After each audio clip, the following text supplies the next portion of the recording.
si je parle du nez, ne m'en veux pas.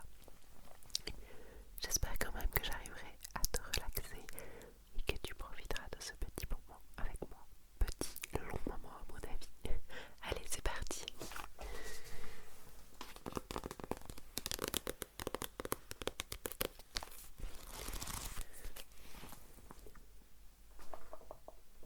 On commence avec les Pandora Hearts, série en 24 tomes finis, et ils sont en train de ressortir une édition collector en ce moment, pour info. Os Vesalius, 15 ans, est l'héritier d'un des 4 grands-duchés du pays. Le jour de sa cérémonie de passage à l'âge adulte, des bourreaux masqués le précipitent dans un monde sombre et confus. L'abysse, l'abysse, pour un crime dont il ignore tout. Dans cette prison à l'écart du temps, il rencontre Alice, une jeune fille au pouvoir mystérieux, qui lui propose de nouer un pacte pour l'arracher à ce cauchemar. Mais l'organisation secrète Pandora, qui a pour mission de le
étrange quand les actes des adultes ont des conséquences aussi lourdes.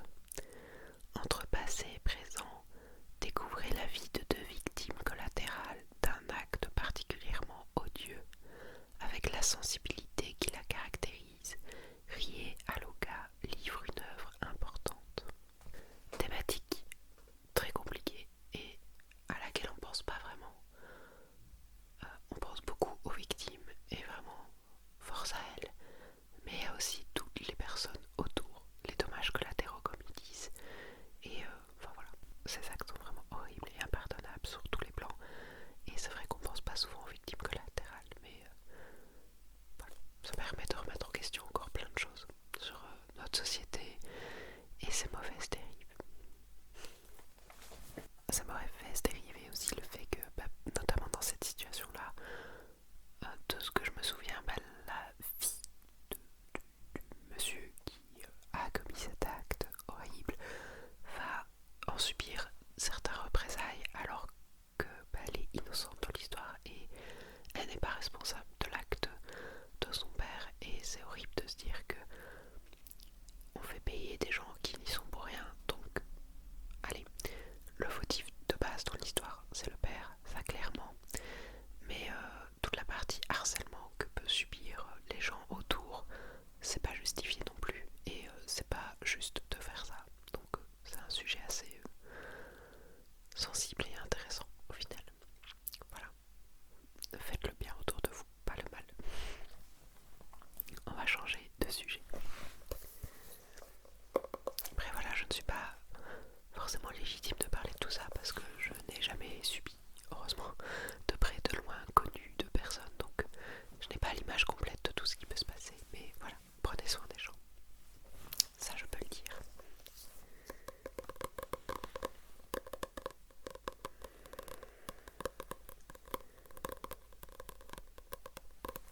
Et faites toujours attention à ce que vous faites car ça peut toujours blesser quelqu'un même si on n'en a pas l'attention et voilà, on n'y pense pas toujours. Mais nos actes peuvent parfois avoir de grandes répercussions. Alors on ne peut pas toujours tout faire pour les autres. Mais en tout cas essayer de réfléchir à ce qu'on fait pour essayer de blesser le moins de gens possible. Voire pas du tout, dans la mesure du possible. Voilà. Et aussi se rendre compte que parfois, si toi tu te rends pas compte que tu blesses des gens, il y a des gens qui se rendent pas compte aussi qui blessent d'autres personnes, dont toi peut-être. Et voilà. Je trouve que c'est important de s'en rendre compte en fait. Que c'est pas toujours volontaire. Mais voilà, faut faire attention à ce qu'on fait.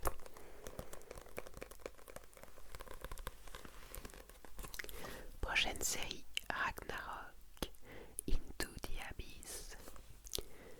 Caïas et Illys ne se doutaient pas qu'en partant à la chasse aux Face Worms, ils feraient la rencontre de Lydia, une chasseuse de trésors plus douée pour la rapine que pour les fouilles. La rapine, je sais pas ce que c'est. Pendant ce temps, Vernis cherche à retrouver le dieu Balder, mais les Valkyries sont bien décidées à faire échouer ce projet. Et un étrange guerrier est sujet à une terrible malédiction, l'obligeant à tuer encore et encore. Que se passe-t-il lorsqu'ils se rencontrent tous?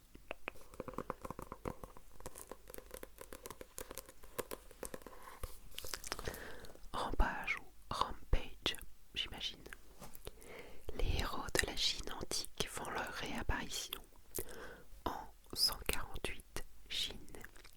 Le gouvernement de la dynastie des Han postérieurs était en déclin et la rébellion des turbans jaunes semait la désolation parmi le peuple. Zhang Fei, un jeune homme à qui fut échue une mystérieuse hallebarde renfermant une force effroyable, et la belle Liu Bei, qui commandait une armée de volontaires, se retrouve entraîné dans le tourbillon de cette époque de troubles.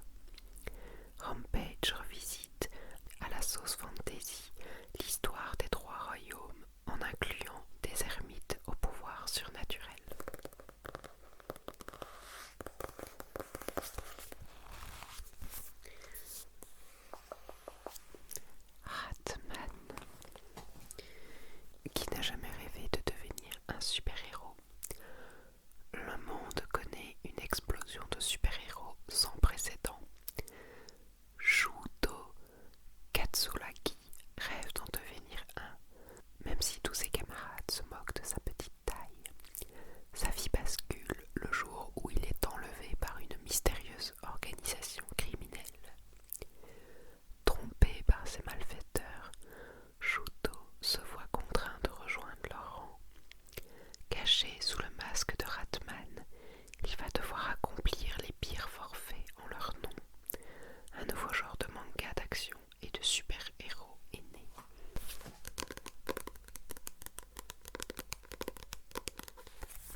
deux royaumes se déchiraient dans une guerre, le royaume de Symphonia et celui de Rare Globe.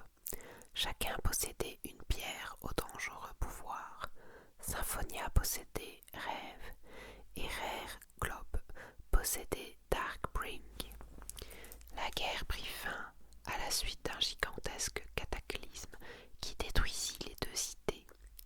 50 ans plus tard, Shiba, le Rêve Master, atteint une petite île où il trouve enfin son héritier en la personne de Halu, un adolescent de l'île.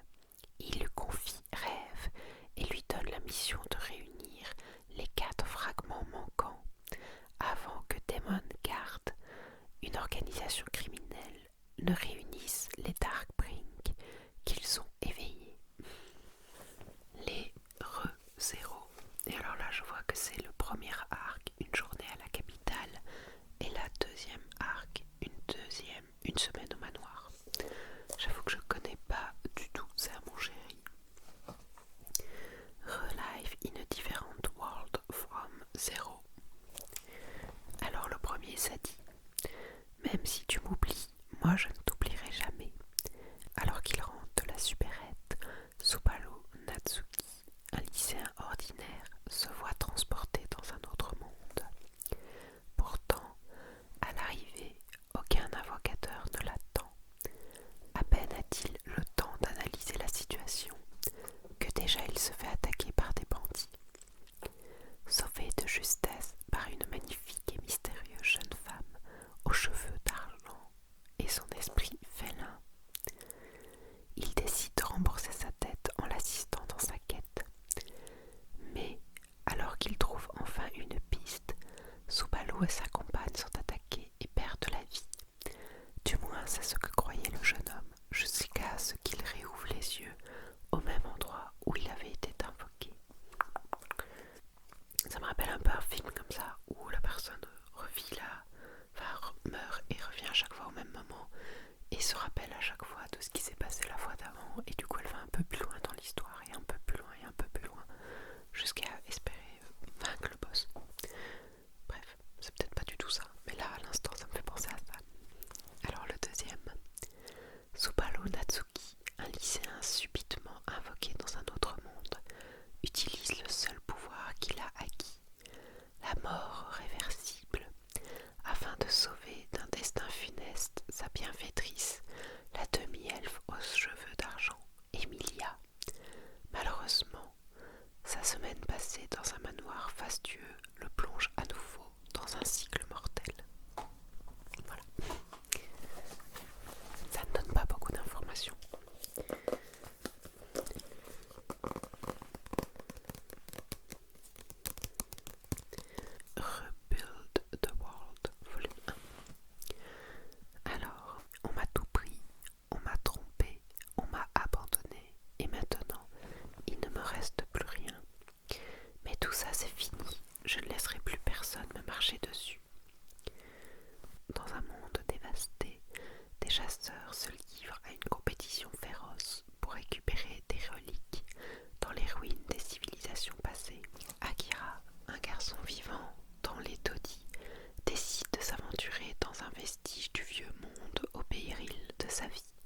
sait ce qui se passe.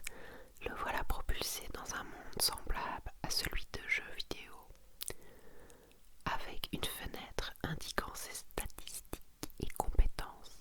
Même si les slimes sont connus pour être faibles, dans sa quête pour devenir le plus puissant aventurier au monde, Yuji peut compter sur ces petites créatures bleues.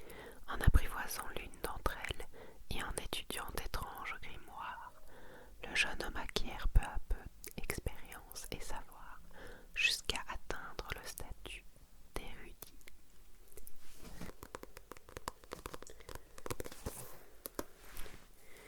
River End, c'est par l'auteur des GTO.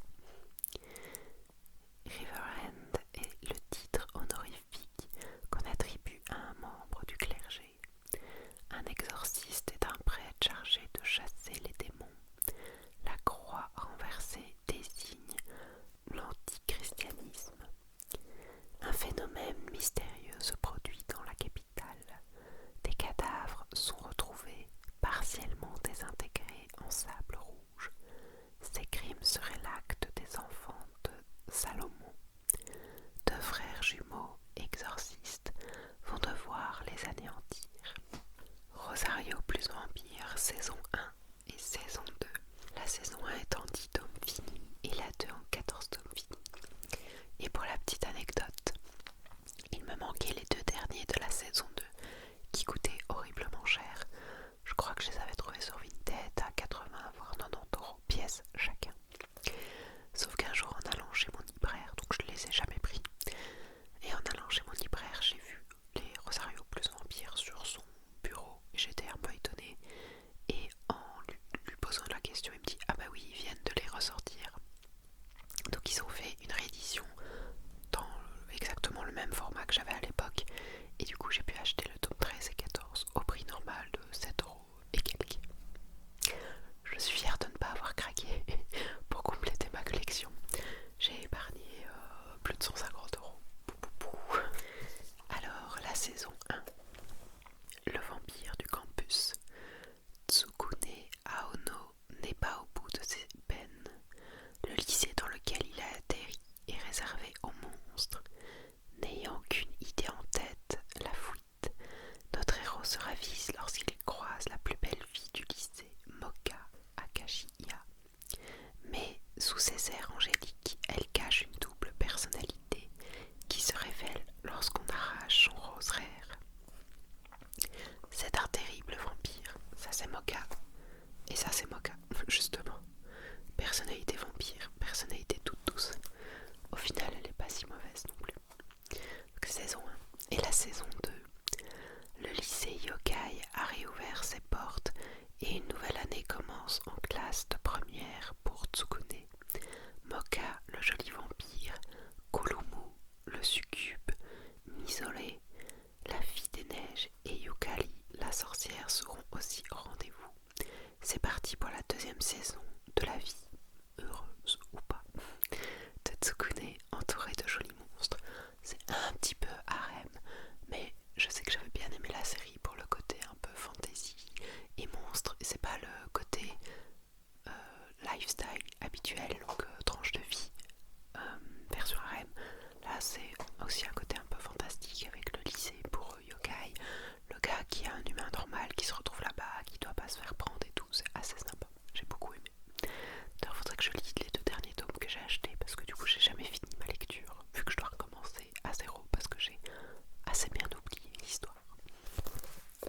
Rosie Prose, Rosie Prose, par l'auteur des GTO. Ah, il n'y a pas de résumé. Et alors Rosie Prose, le résumé, s'il veut bien.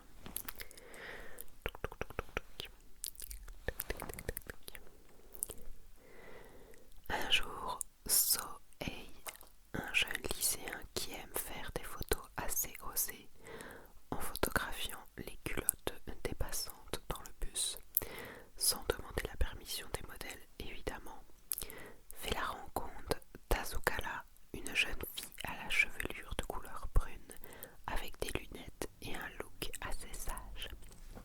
Plutôt un télo qui le surprend dans ses manigances.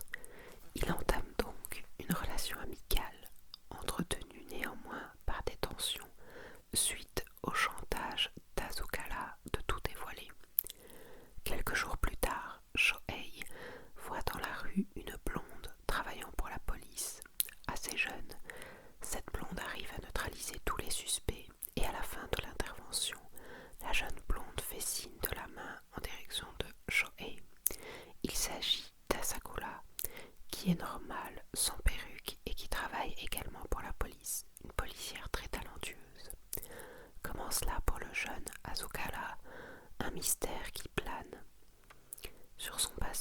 sur son appartenance à un groupe de meurtriers du nom de Alice, où chaque membre a une rose tatouée, comme c'est le cas d'Azukala. En même temps, ils devront lutter contre le berger et les béliers, une organisation de redoutables malfaiteurs accomplissant des méfaits et des meurtres, comme détruire la mairie de Tokyo. Rosip Zero. Suite à la mort de sa sœur, Kido, un ex-agent des forces d'intervention de la police, se retrouve à la brigade des mineurs. Un appel de son ancien supérieur, le commissaire Hatta, le convainc de reprendre du service pour démanteler l'organisation terroriste Alice, responsable de la mort de sa sœur. Pour cette mission, il devra encadrer une nouvelle coéquipière, Kasumi Asakura, 14 ans, et ex-membre d'Alice, qui est vraiment un lien entre les deux mangas, vu qu'on retrouve Sakura ici et tout, et l'organisation Alice. Bref, Rosip Zero nous fait à nouveau suivre dans cette préquelle les aventures de l'héroïne Rosip Zero, qui malgré son jeune âge ne semble pas effrayée de devoir traquer le plus dangereux des terroristes de son pays, pas l'auteur de GTO.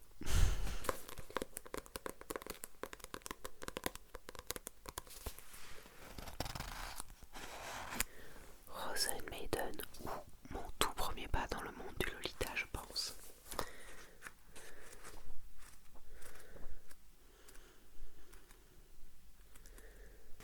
C'est une vieille série en 8 tomes finis, mais qui n'a pas de résumé. Frozen Maiden.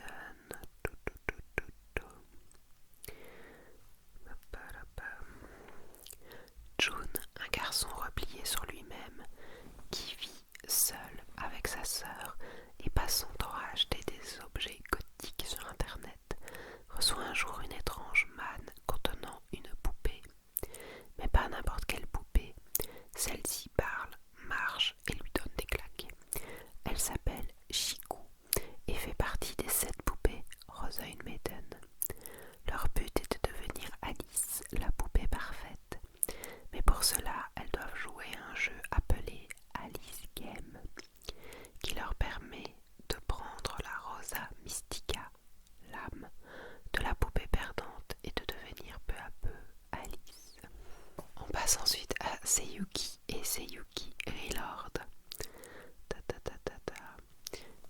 qui sont des anciens mangas que j'aime énormément. J'avais vraiment eu un coup de cœur pour cet animé et j'avais acheté les mangas. Les Seiyuki de base sont finis en 9 tomes, les Seiyuki Reload en 10 tomes. Mais j'ai perdu le tome 8, il a disparu. Je suis sûre à 1000% que je l'ai eu, mais impossible de le retrouver. Et même en seconde main, même cher ou quoi, je ne le trouve pas. Donc si vous avez le Seiyuki Reload tome 8 et que vous ne savez pas quoi en faire, je suis preneuse. Voilà. Et comme il n'y a pas de résumé, mais on va chercher. Alors Seiyuki.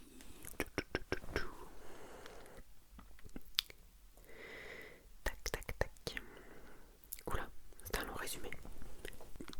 Le Togenkyo est un monde paisible, une contrée où après d'effroyables combats entre les humains et les yokai, la paix et l'harmonie règnent pendant 500 ans. Mais voilà, aujourd'hui, quelqu'un tente de ramener à la vie le roi démon Gyumao. Et cela génère des ondes d'énergie maléfique qui se déversent sur tout le territoire, rendant fous les yokai et réveillant en eux de sombres instincts qui les poussent à massacrer les humains. La trinité bouddhique dépêche alors en urgence l'un des 5 Sanzo, les gardiens sacrés des 5 sutras, créateurs du monde, Genjo Sanzo, l'inverse total de l'image attendue d'un bronze si haut placé, se voit alors confier la mission de se rendre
Kyo Yokai devenu fou. Leur réputation de combattants des yokai n'étant plus à faire, ils traversent ensuite une montagne enneigée où ils tombent sur un yokai, Yakumo, qui veille sur de nombreux enfants yokai pas encore touchés par la folie. Mais celui-ci cache un terrible secret. J'adorais cette série, je l'aime toujours, mais ça fait longtemps que je ne l'ai pas vue. On passe au samouraï des berges Kyo. C'est la collection en double tome, donc tome 1 et 2 ici, que je n'ai pas au complet d'ailleurs. Et aussi étonnant que cela puisse paraître, c'est une série à moi et pas à mon chéri. Elle fait normalement 38 tomes, donc ici la moitié, donc 19 tomes double j'imagine. Kyoshiro Mibu est un pharmacien ambulant recherché, ce qui attire une jeune femme du nom de Yuya Shina, une jeune chasseuse de primes plutôt célèbre. Mais il s'avère que Kyoshiro abrite en lui le tueur aux 1000 victimes, le célèbre et meurtrier Kyo, aux yeux de démon. Ce dernier ne veut qu'une seule chose, récupérer son corps, et pour cela, il entreprendra une quête à travers le Japon, rencontrant divers personnages comme Tigre Rouge ou encore Sanada Yukimura. Yuya décide de suivre ce tueur, car avec une prime de 1 million de ryo sur sa personne, il est hors de question de le laisser filer. Mais elle apprendra que Kyo et Kyoshiro sont liés d'une façon trouble et que ce dernier est loin d'être celui qu'elle pensait. Et lorsqu'enfin le clan Mibu fait surface, elle s'aperçoit que la réponse à ces questions n'est pas si facile à atteindre.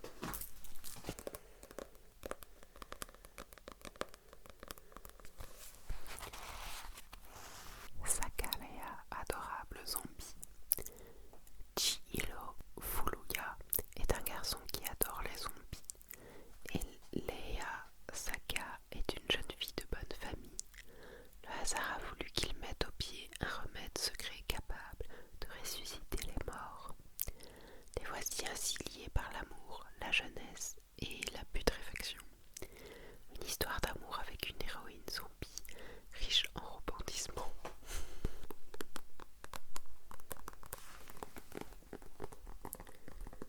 Seven Deadly Sins avec l'autocollant promotion qui me rend malade et le prix, je déteste ça.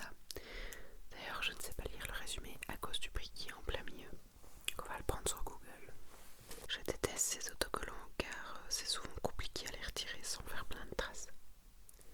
Il y a 10 ans, un groupe de mercenaires appelé Seven Deadly Sins s'est rebellé contre les chevaliers sacrés, la garde du royaume. Depuis, ils ont disparu et personne ne sait ce qu'ils sont devenus.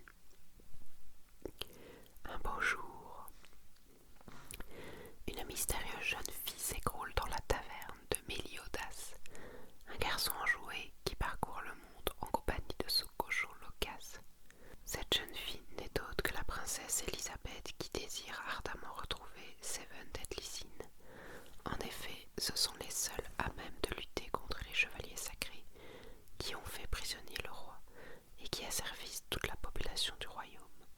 Très vite, elle va découvrir que Méliodas n'est pas un simple patron de taverne, mais un guerrier puissant et exceptionnel. Il y a un truc bizarre dans ce résumé. Sexy Cosplay Doll. J'avais commencé à les acheter, mais je suis toujours au tome 1. J'ai toujours pas acheté la suite parce que je sais pas si je la veux ou pas en fait. Dites-moi si elle est bien en commentaire. Dites, vous pourriez vous retourner le temps que je me change. Toujours entourée de ses amis, la belle Marine Kitagawa est la coqueluche de sa classe. Dès qu'il la voit, son camarade de classe Wakana Kojo ne peut s'empêcher de penser qu'il n'appartient pas au même monde. Son rêve à lui est de fabriquer des poupées traditionnelles japonaises et il apprend le métier avec son grand-père. Après les cours, il se rend dans la salle de couture de son lycée que plus personne n'utilise, mais à sa grande surprise,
un gamer se réveille soudainement dans un monde inconnu sous l'apparence de son personnage de MMORPG. Ark, un chevalier squelette à l'équipement légendaire. Craignant la réaction des habitants face à son allure monstrueuse, il se résigne à mener une vie tranquille. Hélas pour lui, ses compétences d'épéiste et de mage ne passent pas inaperçues et une rencontre soudaine est sur le point de bouleverser son aventure. Petit one-shot Snow in the Dark. La vie de la princesse Blanche-Neige, qui va avoir 14 ans, est menacée par sa belle-mère, la reine. Mais quelles sont ses intentions? Voici le 3e recueil des nouvelles de Yuji Hirokano, comportant en plus de Snow in the Dark, MP0, l'épisode pilote de sa série à succès MX0 et 2 autres histoires.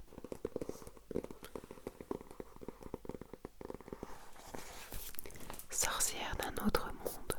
J'hésite à acheter la suite, c'est mon chéri qui avait commencé mais qui n'accroche pas trop. Qu'on a les 2 premiers tomes et moi j'hésite à acheter la suite parce que j'aime, mais sans plus, je sais pas. Si vous l'avez lu, dites-moi aussi pour voir si je continue ou pas. J'ai plein d'autres séries pour le moment donc j'attends avant de cogiter, mais c'est dommage d'attendre trop longtemps parce que si un jour je me décide d'acheter la suite et que c'est plus édité, ça serait bête. C'est le jour où elle atteint ses 18 ans pour la seconde fois, alors qu'elle s'était enfin décidée à quitter sa chambre pour retourner dans le monde extérieur. Sena Shilai est victime d'un accident de la route. À sa grande surprise, la lycéenne se réincarne dans un univers où la magie est une notion commune. Elle-même utilisatrice, elle ne possède que 2 sorts assez obscurs: explosion et extinction. Crainte par son entourage qui la considère comme une sorcière, Sena vit recluse et solitaire dans la forêt d'Orondvala jusqu'au jour où Kate, un prince incognito, se présente à elle. Voilà, j'hésite.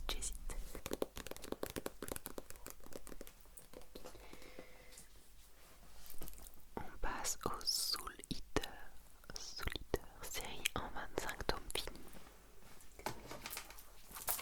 mais qui n'a pas de résumé.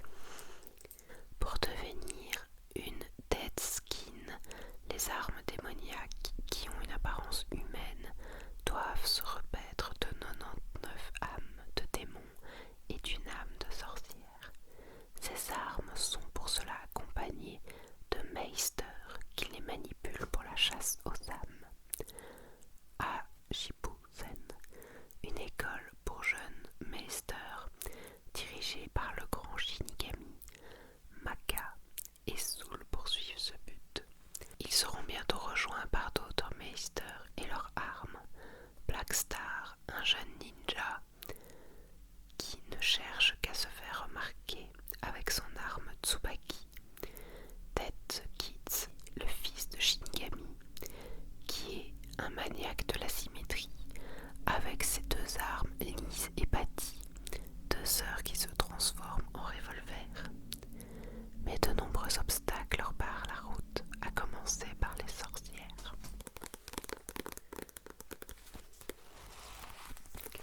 Spy X Family. Twilight, le plus grand espion du monde, doit pour sa nouvelle mission créer une famille de toutes pièces afin de pouvoir s'introduire dans la plus prestigieuse école de l'aristocratie.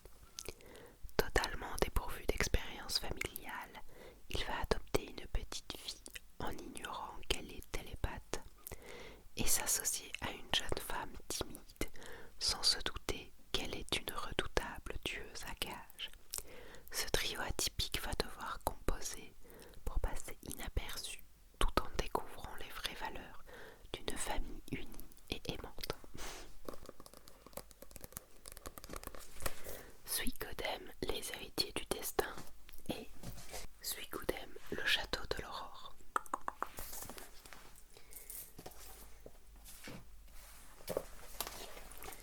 Alors le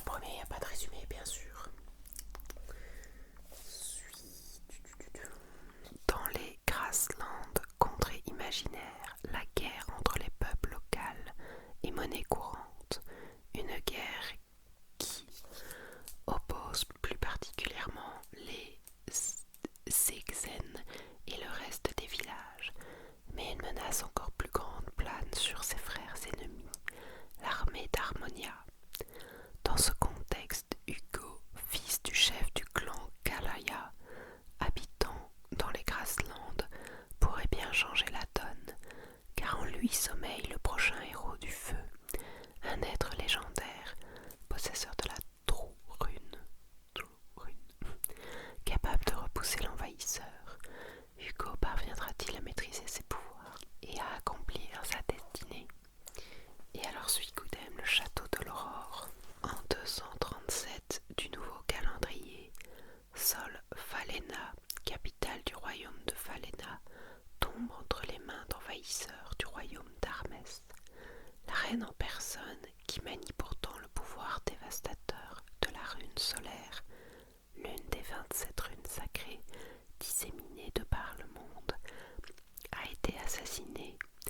Son fils, le prince Adril, est le témoin impuissant de cette invasion, mais grâce à la garde rapprochée de la famille royale, il parvient à voir la vie sauve. Quels obscurs événements ont bien pu mener à cette terrible tragédie? Et c'est tiré d'un jeu vidéo que j'aimais beaucoup d'ailleurs, celui-ci. Supérieur. J'ai que le tome 1 et 7. C'est une très vieille série que j'ai du mal à trouver, mais les dessins sont vraiment fantastiques et du coup je les garde avec l'espoir un jour d'avoir la suite. C'est de chercher une belle planche, je ne sais pas. Hop. Bref, dans ce monde il est un être plus cruel que tous les autres. Sheila, la reine des démons, a éradiqué de sang-froid plus de la moitié de l'humanité et soumis tous les monstres jusqu'au dernier. Face à elle, les hommes se sont donné un héros, Exa, un homme convaincu que la coexistence est possible entre humains et démons. Il refuse donc de tuer, avec une exception, la reine des démons elle-même. Intriguée par ses principes atypiques, Sheila décide de se joindre à lui dans ses voyages pour l'observer. Mais dans cette guerre à mort, elle n'a pas l'intention de le laisser en vie très longtemps.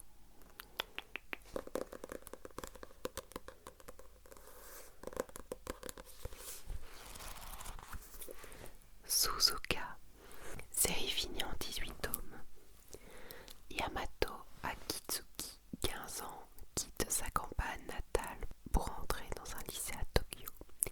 Il va vivre chez sa tante, propriétaire d'un bain public.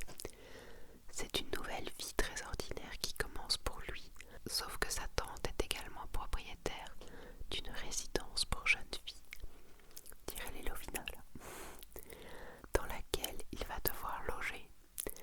Un adolescent habitant seul dans un lieu interdit aux hommes, comment voulez-vous qu'il ne se passe pas des choses extraordinaires? Encore un manga, Rems.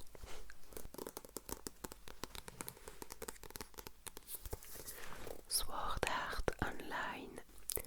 En 2026, un nouvel appareil révolutionnaire fait son apparition, l'Ogma. Celui-ci permet à ses utilisateurs d'expérimenter la réalité augmentée, c'est-à-dire une superposition d'éléments virtuels à la réalité, et de se lancer à corps perdu dans Ordinate Scale, le jeu le plus en vogue du moment. Seulement, d'anciens boss de SAO commencent à mystérieusement faire leur apparition, ce qui ne manque pas d'inquiéter Kirito et ses amis. Sword Art Online progressive, arc 2. Ah, y a pas de résumé pour celui-là. En 2022, Kirito, une adolescente sans histoire, se retrouve piégée avec 10 000 autres joueurs dans un jeu en immersion complète massivement multijoueur, Sword Art Online. Pour regagner leur liberté, les joueurs devront compléter les 100 étages qui composent Eikrad,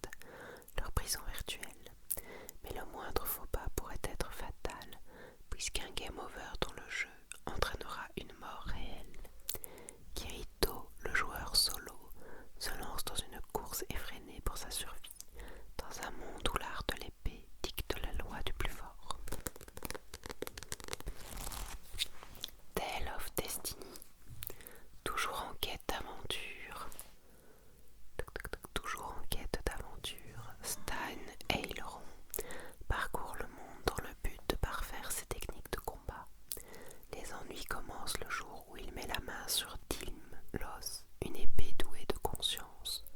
Sans le savoir, Stan va se retrouver entraîné dans une quête périlleuse à la hauteur de ses ambitions, la recherche du légendaire œil de Dieu.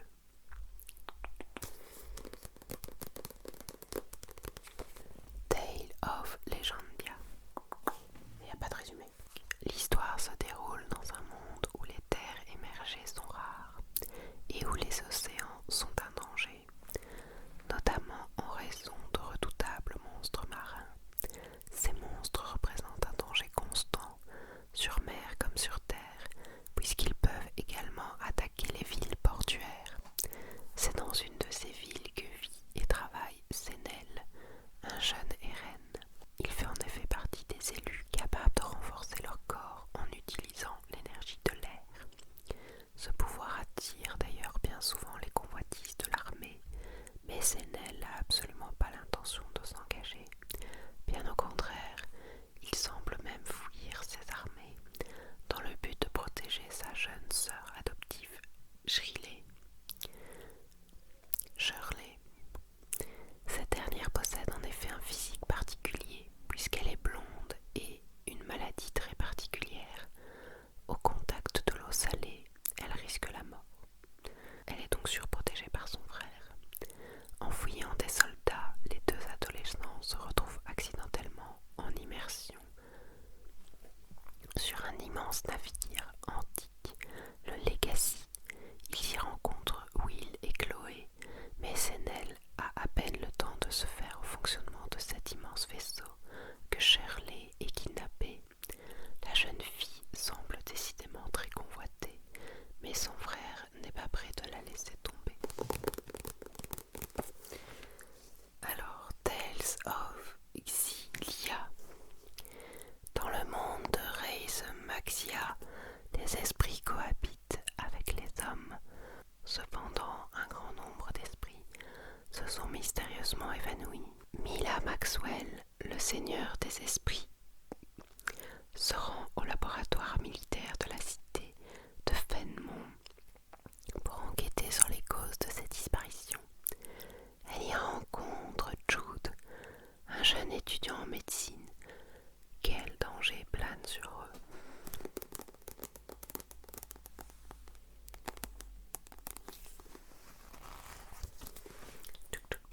The Arms Pendler.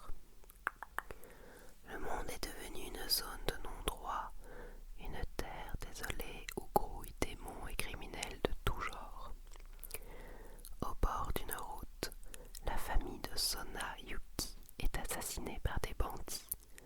Marqué au fer rouge, le jeune garçon agonise dans un désert aride quand surgit Garami, une marchande d'armes qui lui propose un choix cruel: céder à la facilité en s'abandonnant à la mort, ou bien choisir la survie dans un monde hostile et sans merci. Lorsqu'il accepte cette main tendue, Sona découvre que l'inconnu n'a pas menti. Jusqu'à ce qu'il ait remboursé sa dette, il restera l'esclave de la jeune fille. Son destin est désormais lié à celui de Garami, et plus d'une fois au cours de leur périple, il regrettera de ne pas avoir préféré la mort.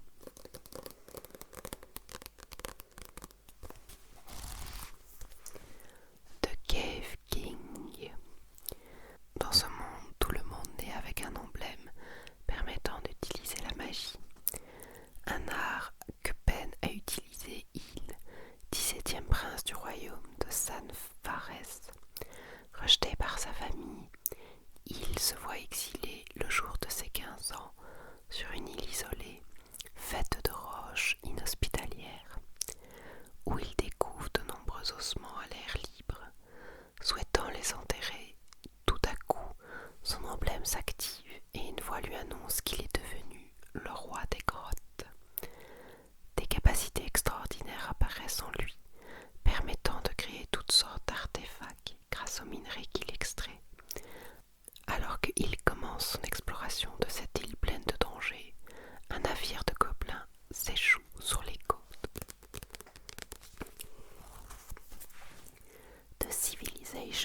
pasteur. Mahiro et Yoshino sont amis d'enfance. Lorsque la famille de Mahiro est assassinée, la vengeance devient sa seule raison de survivre. Il va découvrir un vecteur puissant pour assouvir sa soif de justice, la magie. Des forces sont à l'œuvre dans l'ombre, essayant de ramener à la vie un arbre sacré au pouvoir destructeur. Investi par les pouvoirs de la puissante sorcière Ahakaze, Mahiro et Yoshino tentent de sauver le monde, mais leurs motivations diffèrent.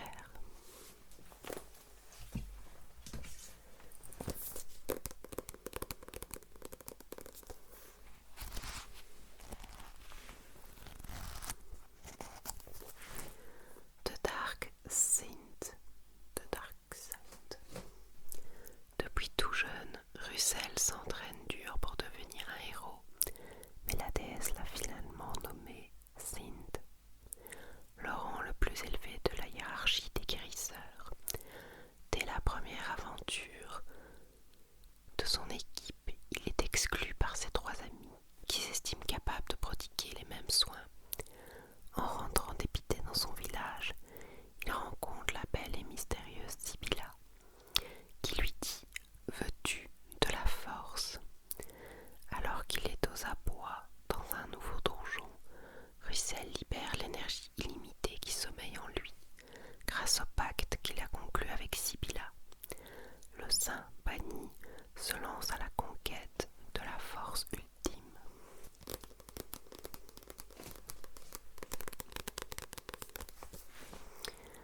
The God Slaying Demon King. Si je n'ai pas pu te vaincre dans cette vie, je le ferai dans la prochaine. Eram, le roi des démons, le plus puissant de toute l'histoire, se rebelle contre le dieu qui préside au destin de son peuple. Il refuse de lui offrir des vies en sacrifice. Cependant, après une longue et violente bataille, il perd la vie. 5 siècles plus tard, il se réincarne dans le corps d'un jeune humain, cette race considérée comme la plus faible de toutes bénéficie en réalité d'un immense potentiel. Doté de capacités magiques et de techniques de combat de son incarnation antérieure, il part à la recherche du dieu démon qui se terre, affaibli, dans un lieu inconnu. Il espère également retrouver sa fille adoptive, Vilfi. Il rencontre en chemin une princesse elfe nommée Lumière et lui sauve la vie. Il accepte de lui enseigner sa magie et se retrouve mêlé à la terrible conspiration qui vise le trône du royaume d'Altville.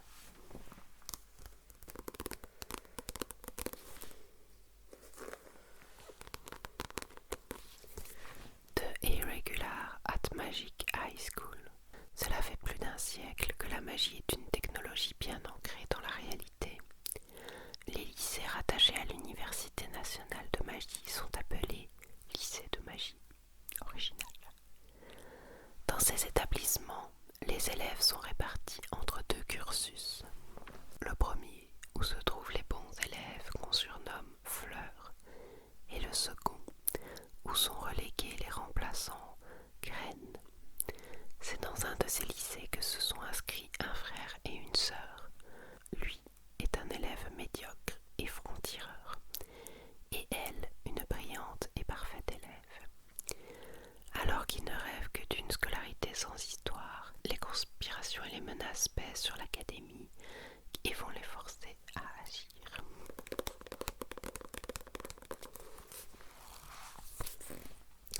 The Mystic Archive of Talion.